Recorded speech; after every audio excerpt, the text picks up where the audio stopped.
આજે આપણે એનકાસ અંતર્ગત એક બ્લડ સ્પિલેજ મેનેજમેન્ટ કીટ કઈ રીતે તૈયાર કરવી અને બ્લડ સ્પિલેજની તાલીમ આપવા જઈ રહ્યા છીએ.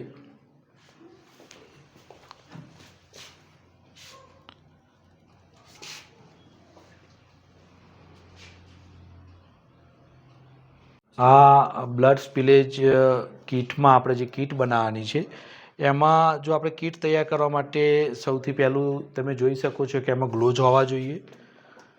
અહીંયા તમે કીટમાં જુઓ, આ એક ગ્લોવ્સ હોવા જોઈએ, સાથે કેપ પણ હોવી જોઈએ, માસ્ક હોવા જોઈએ, ચશ્મા હોવા જોઈએ અને શૂઝ, આપણે જે ગમ શૂઝ છે શૂઝ કવર હોવા જોઈએ, ટીશ્યુ પેપર હોવા જોઈએ, એની ઉપર જે કપડાનો જે આપણે ટુકડો મૂકવાનો છે એ પણ હોવો જોઈએ અને આ કપડું આપણે એની સાથે હોવું જોઈએ અને છેલ્લે યલો બેગ.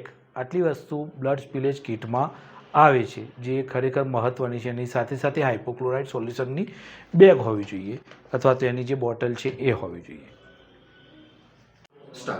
હવે આપણે બ્લડ સ્પિલેજ કઈ રીતે કરવું, એની મેનેજમેન્ટ કઈ રીતે છે એ વિશે સમજ. માની લો કે અહીંયા એક બ્લડ ઢોળાયું છે, તો માની લો કે અહીંયા બ્લડ ઢોળાય છે તો આપણે જે પ્રમાણે પીપી કીટ પહેરવાની કહી એ પ્રમાણે ક્લીનર અથવા તો જે વર્ગ 4ના કર્મચારી છે એને પીપી કીટ પહેરવી પડશે. પહેર્યા પછી એ જે ભાગ છે એને આખો જ કવર કરી દેવાનો છે. જ્યાં બ્લડ ઢળાયું છે ત્યાં એ ભાગને આપણે કવર કરી દઈશું.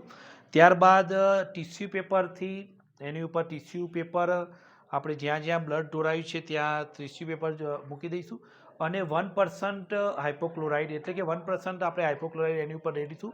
1% હાઇપોક્લોરાઇડનું દ્રાવણ બનાવવા માટે 1 લિટરે 30 ગ્રામ સોડિયમ આપણે TCl પાવડર લેવાનો હોય છે અથવા તો જો આપણા જોડે લિક્વિડ ફોર્મમાં હાઇપોક્લોરાઇડ હોય તો એને 1 લિટરે 200 ml એટલે 800 ml આપણે હાઇપોક્લોરાઇડ દ્રાવણ લઈશું અને પાણી લઈશું અને 200 ml આપણે હાઇપોક્લોરાઇડ દ્રાવણ લઈશું. એ રીતે આપણે એનું લિક્વિડ સોલ્યુશન પણ તૈયાર કરી શકીએ છીએ 1%માં.